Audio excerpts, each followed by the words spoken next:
ngobrol santai nih Pak. Oh, iya, Kira-kira iya. saya mengganggu nggak? Oh enggak. Boleh bergabung Pak? Oh boleh ya. Silakan. Terima kasih Pak. Nah, kalau mau disini ya. Apa kalau ini nyantai. Oh iya Pak. Nanti saya boleh dong Pak bertanya-tanya seputar pembelajaran dan kurikulum. Oh boleh, kenapa tidak? Boleh ya. Izin saya memperkenalkan bapak-bapak ya sama adik-adik. Oh boleh. Monggo. Baik adik-adik, perkenalkan nama saya Wulan Nuriha. Kali ini saya akan berbincang-bincang bersama ini nih, Bapak Ibu Guru Madrasah Aliyah Negeri Demak yang mungkin kalian belum tahu ya. Mungkin kalau saya memperkenalkan mereka agak gimana gitu ya, mendingan biar bapak-bapak ini yang memperkenalkan diri. Silakan Pak, memperkenalkan diri. Oh ya, oke.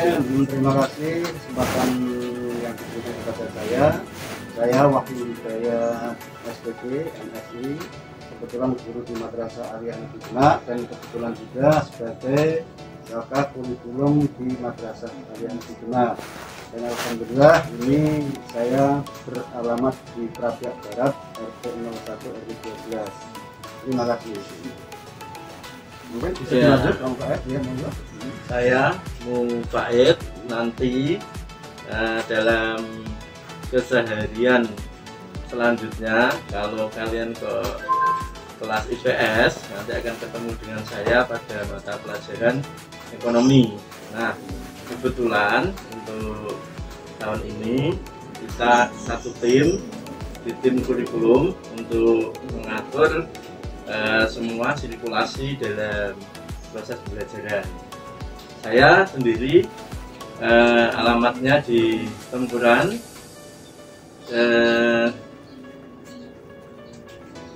sudah cukup. Oh ya. Oke, ya. Saya sendiri nama Suprojo SPD, keseharian dipanggil Pak Projo, di Madrasah Aliyah Negeri Demak. Saya satu tim dengan Pak Wahyu, keseharian membantu beliau di kekurikuluman. Untuk mengajarnya, saya mengajar prakarya dan kewirausahaan. Terus untuk alamat saya, silahkan nanti kalau ada kesempatan dan waktu bisa main juga ke rumah di Desa Bango RT 4 RW 1. Untuk telepon boleh dicatat, ya. WA juga boleh 081 326 919 643. Ya, cukup dari saya. Gimana nih adik-adik? Sudah kenal kan sama bapak-bapak ini? Nanti kita akan bahas tentang pembelajaran dan kurikulum yang ada di Madrasah Aliyah Negeri Demak ini ya. Iya Pak, gimana nih Pak keseharian Bapak selama PPKM ini? Ya, alhamdulillah selama PPKM tetap kami bertiga selaku tim kurikulum tetap produktif. Artinya kita tetap melaksanakan kegiatan yang menjadi tugas kami untuk melaksanakan petugas dinasan sehari-hari. Artinya apa? Artinya selama PPKM kami bersama tim itu membagi tugas semuanya. Konsep sudah kami buat. Terus kemudian Pak Mufaid bersama Pak Projo ini yang mengeksekusi di lapangan terkait dengan penyusunan jadwal dan lain-lain. Alhamdulillah Bapak Ibu Guru Madrasah Aliyah Negeri Demak yang rencananya itu tanggal 12 Juli besok 2021, mudah-mudahan anak-anak kita semuanya baik kelas 10, kelas 11, kelas 12 akan menerima pembelajaran secara online ya, bahasanya secara daring begitulah gitu. Cuma nanti konsep daringnya seperti apa saya kira nanti dari Pak Mufaid, dari Pak Projo itu bisa saling saling menambahi konsep kami karena memang kami berharap daringnya itu bisa terpantau oleh kami di madrasah. Kira-kira seperti itu. Kira-kira ada kesulitan nggak sih Pak atau kendala gitu selama pembelajaran daring ini? Saya kira kalau kita bicara kendala itu kendala yang sangat klasik ya.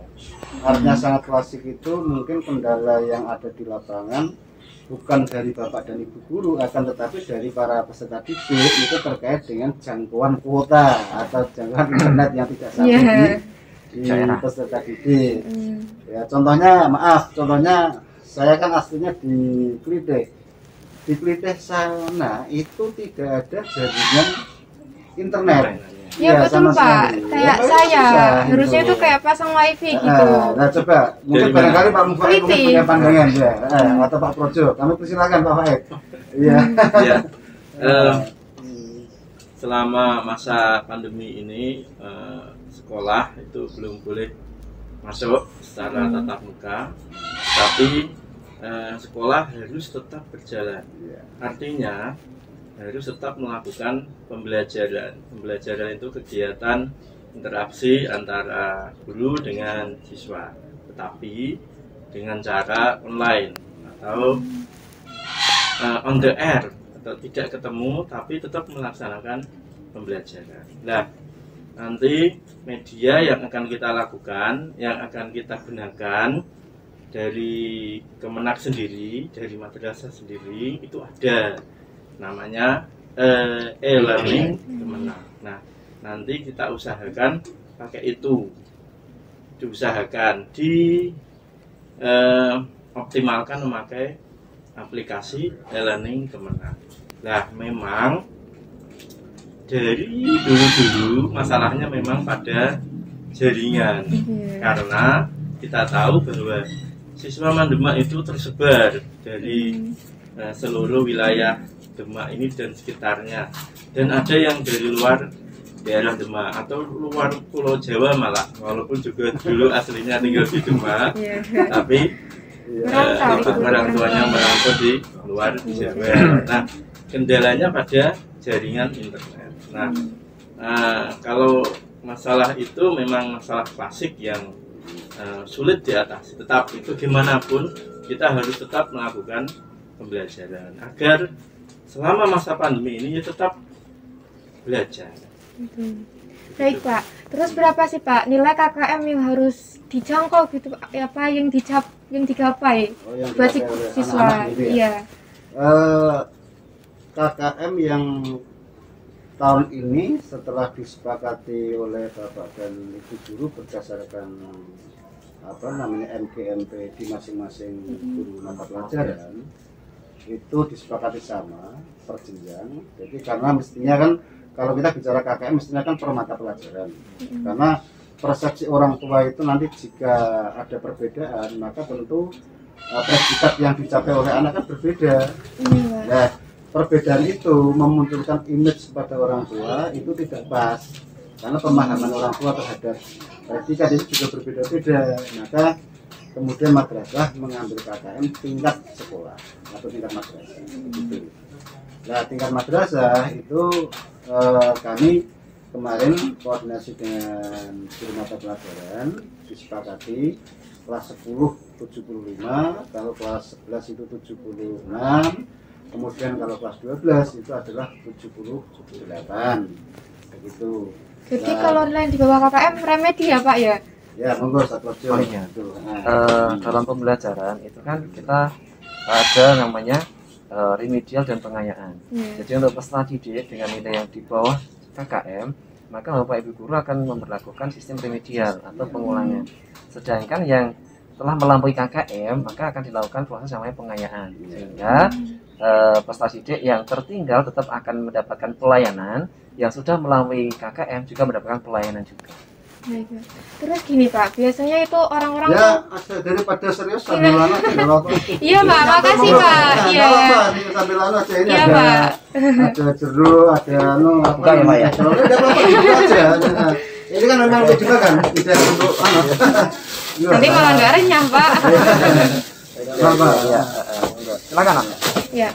Biasanya itu Pak, orang-orang itu pada bilang gini, apa sih manfaatnya sekolah di madrasah gitu? Apa sih yang bisa kita dapat sekolah di madrasah, apalagi madrasah lain Negeri Demak gitu, Pak? Ya, oke, sebenarnya pertanyaan itu seringkali berkembang di masyarakat, terutama bagi masyarakat awam ya. Karena madrasah itu kan kesannya klasik. Kalau dulu itu paradigma dulu kan berbeda dengan sekarang. Karena sekarang kan ada kurikulum nasional. Artinya kurikulum nasional itu kurikulum yang sama, disamakan antara jenjang pendidikan di sekolah dan di madrasah itu disamakan semuanya. perbedaannya ternyata di mana? Perbedaannya hanya satu, di pembelajaran pendidikan agama Islam gitu. Jadi di sana itu hanya dijadikan satu mata pelajaran yang namanya pendidikan agama Islam, tapi kalau di madrasah aliyah itu kan berbeda. Itu masih dirinci lagi. Ada Quran hadis, ada akidah akhlak, ada SKI, ada fikih. Nah itu yang menjadi pembelajaran yang namanya pendidikan agama Islam. Nah untuk itu maka kalau kita bicara sah dan tidaknya terkait dengan legalitas peserta didik itu semua sudah bisa diakui. Dan nyatanya anak-anak kita tidak kalah dengan yang ada di sekolah kan. Apalagi prestasinya banyak itu prestasinya, apalagi prestasi kita sudah sampai ke jenjang internasional. Bayangkan baru saja kemarin itu yang riset sampai tingkat internasional mendapat juara 3 ya. Kemarin sudah luar biasa itu Bang Fuad itu. Nah, jadi kami sangat bangga sekali kepada anak-anak kita itu Madrasah Al Negeri Demak yang ternyata mempunyai potensi yang sangat luar biasa itu. Tidak hanya sekedar di riset ya, tapi ternyata di akademik juga. Maka tidak heran jika Demak itu menjadi unggulan nasional. Kenapa saya katakan unggulan nasional? Satu, Madrasah Aliyah pada bulan Desember, terutama Madrasah Al Negeri Demak itu sudah diresmikan menjadi Madrasah Aliyah yang berbasis riset. Kemudian yang kedua, pada bulan April kemarin Demak sudah dinobatkan juga sebagai madrasah akademik. Hal ini merupakan prestasi yang sangat luar biasa bagi kita itu, untuk bisa menciptakan anak-anak kita untuk berprestasi lagi, tidak hanya di jenjang lokal tapi ternyata juga di jenjang internasional. Itu kita semuanya perlu mengapresiasi anak-anak kita, sehingga wajar kalau Demak sebagai madrasah aliyah satu-satunya itu menjadi tujuan utama untuk anak-anak kita yang berada di sekitar Kabupaten Demak. Maka tepat jika Demak dikatakan sebagai madrasah aliyah yang berbasis Nusantara atau apa gitu ya. Mungkin ada tambahan dari Pak Mufaid atau Pak Prof. Kami persilakan. Saya nambahin sedikit ya. Kalau image orang dulu, kalau ada sekolah di madrasah atau aliyah itu nanti bakal jadi murid dan sebagainya. Sekarang paradigma itu berubah. Siswa yang sekolah di madrasah mempunyai kesempatan yang sama dengan yang di sekolahan atau di SMA lah. Kadang lebih komplit Pak ya. Dan ada plusnya, ada nilai tambahnya, yaitu pada mata pelajaran agama. Apalagi yang khusus di Demak itu ada boardingnya. Nah itu luar biasa itu. Iya, ada boarding kepengen mondok anak kita bisa itu langsung ke madrasah aja lagi kena. Sehingga ya kalau sekarang untuk yang tahfidz dulu ya, bagi yang mau menghafalkan Quran itu bisa ke boarding. Bukti kemarin lulusan Demak ada yang terima kedokteran. Iya. Terima di undi berapa itu banyak lah. Di Mesir itu Pak ada ya Pak ya. Ada yang di Mesir juga. Itu malah dari tahfidz ya. Betul ya, yang dulu tahfidz ya. Terima di Al Azhar. Iya, di Al Azhar Mesir. Semuanya punya kesempatan yang sama. Tinggal bagaimana kita itu mau mencarinya. Nah ini Pak, kebetulan ada yang belum pernah di boarding, mungkin barangkali bisa silakan Pak. Untuk di boarding ya, ini kan unggulan yang luar biasa karena ini kita bisa menampung anak-anak yang punya potensi di hafal Al-Quran. Jadi kepada anak-anak yang memang punya potensi untuk menghafal Al-Quran ini kan bisa masuk di kelas boarding, dan ini salah satu prestasi tersendiri karena anak yang punya hafalan Al-Quran ini kedepannya lulusannya itu sangat mudah untuk bisa tertampung di perguruan tinggi.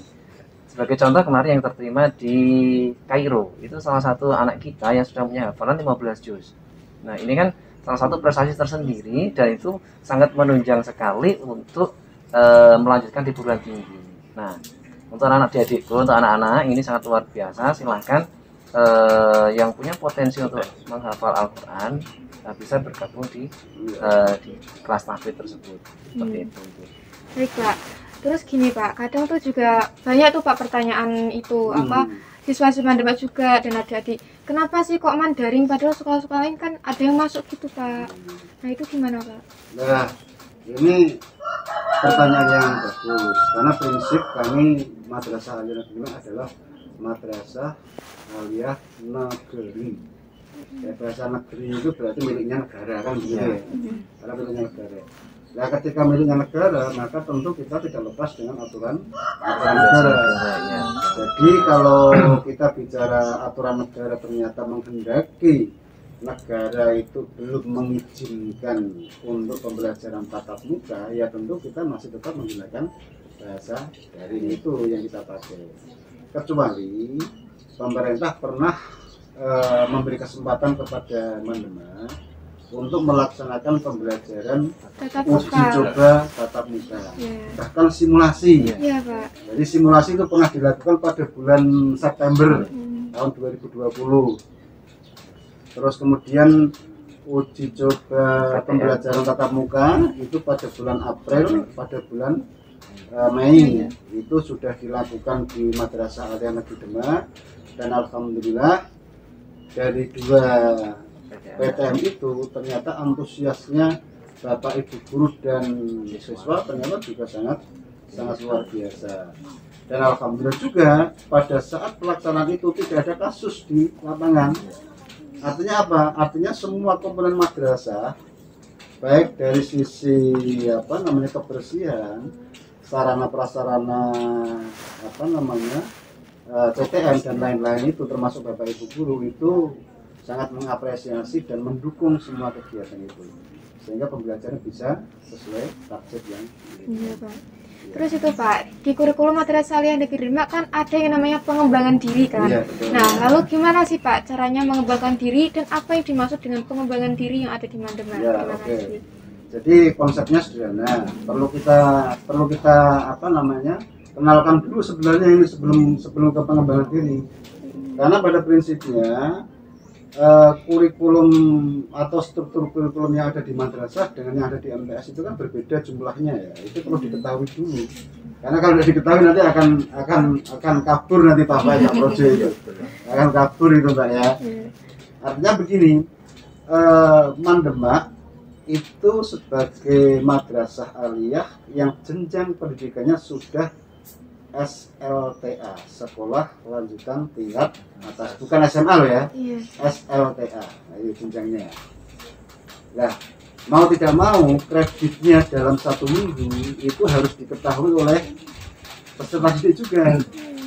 Nah, kebetulan Mandemak itu kreditnya adalah per minggunya 52 jam bagi peserta didik yang reguler. Tapi menjadi 58 jam itu bagi peserta didik yang kami kategorikan sebagai kelas berbasis unggulan tadi, akademik, karena kita menggunakan SK akademik gitu. Jadi ini perlu diketahui karena kalau di MTS ketika itu kan hanya berapa ya, 47 ya Pak Fuad ya, hanya 47 itu, termasuk 47 itu sudah di pengembangan diri. Nah, pengembangan diri itu yang dimaksudkan adalah siswa itu bisa mengembangkan potensi dan kemampuannya itu di luar proses pembelajaran secara struktural, formal. Artinya apa? Artinya tidak dimasukkan dalam struktur kurikulum, tapi dia masuk di ekstra kurikuler, itu pengembangannya. Itu wajib enggak? Wajib. Nah, ekstra yang wajib itu adalah pramuka, karena pramuka itu merupakan kewajiban yang harus diikuti oleh semua siswa, baik kelas 10, 11 maupun kelas 12. Itu harus diikuti. Nah, nanti masalah teknis pelaksanaannya itu memang diserahkan kepada tim dari kesiswaan. Tapi dalam tataran pengembangan kurikulum tetap menjadi tanggung jawab kurikulum. Itu ya Mbak ya. Dan mungkin Pak Projo atau Bang Faiz juga menambah. Baik Pak, terima kasih Pak. Terus itu Pak lanjut apa namanya? Gimana? Itu menurut Bapak sih kurikulum yang paling efektif itu kurikulum apa Pak? Kurikulum yang paling efektif ya kita tidak bicara kurikulum yang mana ya. Karena semua kurikulum itu baik pada saatnya. Ya, kalau Pak Pri itu kan selalu bilang semuanya itu baik pada saatnya. Artinya pada saat periode itu berarti kan baik untuk dilaksanakan. Ya kenapa baik? Karena kurikulum itu dikembangkan berdasarkan tuntutan zaman. Ya itu tuntutan zaman. Nah kalau sekarang ini tuntutannya kan tuntutan saintifik, ya saintifik, gitu. Nah tuntutan saintifik itu berarti tuntutan yang lebih mengarah kepada pendekatan ilmiah, ya, pendekatan ilmiah. Maka harapannya anak itu tidak terlalu jaga ke 100% kepada bapak dan ibu guru. Maka dengan adanya konsep daring ini sebenarnya sangat tepat jika kita menggunakan kurikulum 2013 ya, kurikulum 13 itu ya, 2013. Karena apa? Kurikulum itu lebih mengarah kepada pendekatan saintifik. Jadi bapak ibu guru hanya cukup memberikan respon stimulan, dan terus kemudian anak mengembangkan stimulan itu menjadi menjadi deskriptif gitu. Nah setelah itu baru kemudian anak bisa menyampaikan itu kepada peserta didik yang lain. Itu semua kurikulum intinya bagus pada saatnya, nah, gitu ya. Mungkin Bapak bisa menambah itu dari penjelasan saya atau Pak Projo, monggo. Ya, kalau sekarang kan kurikulum yang diterapkan oleh pemerintah kan kurikulum satuan pendidikan. Artinya sekolah diberi kewenangan dan kewelasan untuk mengembangkan kurikulum yang sesuai dengan potensi yang ada di madrasah tersebut, baik itu potensi daerah maupun potensi siswanya. Jadi pemerintah memberi keleluasaan kepada satuan pendidikan untuk mengembangkan kurikulum yang sesuai, yang dibutuhkan oleh warga madrasah. Seperti itu. Ya baik Pak. Ini Pak terakhir nih Pak. Kasih tips dong Pak buat adik-adik yang sedang melaksanakan kegiatan laksama untuk semangat gitu Pak, walaupun virtual gitu Pak. Dan bagaimana sih Pak caranya agar siswa-siswa Demak itu bisa semangat mengikuti sekolah daring, dan bagaimana caranya agar kita semua bisa keluar dari yang namanya zona nyaman gitu Pak? Yang pertama, anak perlu semangat. Ya, jadi pada semangat itu semangat untuk tetap belajar di madrasah al-Negeri dalam rangka untuk mengembangkan ilmunya. Itu yang pertama. Yang kedua, anak bisa semangat itu didasari dengan kemauan. Kalau tidak ada kemauan, jelas tidak akan bisa tercapai. Kalau hanya semangat, kalau tanpa ada kemauan tidak akan tercapai. Dan yang terakhir adalah kita harus ikhlas. Karena yang namanya belajar apapun tanpa didasari dengan ikhlas itu tidak akan bisa tercapai. Untuk itu maka tips saya seperti ini. Mungkin ada tips tambahan dari Pak Mufaid, Pak Projo, dipersilakan. Ya mungkin untuk selama masa PPKM ini ya, jaga kesehatan, tetap di rumah, kuatkan imun tubuh dengan cara ya rajin bergerak ya, terus kemudian cari informasi yang berkaitan dengan kesehatan. Jangan sampai kita itu drop. Nah, kalau kita sudah drop, ya penyakit akan mudah datang ke tubuh kita. Gitu mungkin Pak Projo. Ya, kalau saya sekarang ini kan di era digitalisasi gitu ya, semuanya serba digital. Nah, pembelajaran daring pun ini harapan kami juga mengarah ke arah digital itu. Jadi kita anak-anak semuanya, walaupun kita dalam kondisi tidak tatap muka, tidak membatasi kita untuk semangat belajar, karena belajar kita tidak harus dibatasi ruang dan waktu ya. Jadi dengan digital ini, dengan belajar daring, silakan peserta didik anak-anak bisa eksplorasi diri untuk lebih.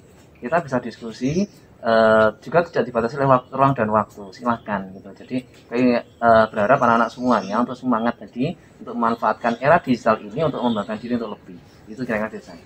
Terima kasih Pak ya atas semua penjelasannya dan telah menjawab pertanyaan-pertanyaan dari saya. Nah, baik adik-adik, bisa kita simpulkan dari penjelasan tadi yang telah kita dengarkan, yaitu bahwasanya sekolah di madrasah itu lebih baik daripada sekolah yang lain, karena di madrasah itu kita lebih leluasa, yaitu ada pelajaran agama, umum, dan lain sebagainya.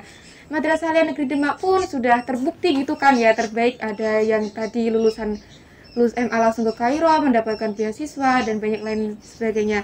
Nah, tadi juga ada tips loh beberapa dari Pak Wahyu dan teman-temannya gitu kan. Bisa adik-adik terapkan nih di rumah, dan jangan lupa tetap semangat, tetap jaga imun dan kesehatan. Terima kasih, kurang lebihnya saya maaf. Saya pamit undur diri. Wassalamualaikum warahmatullahi wabarakatuh. Waalaikumsalam. Saya pamit dulu ya Pak. Terima kasih. Assalamualaikum.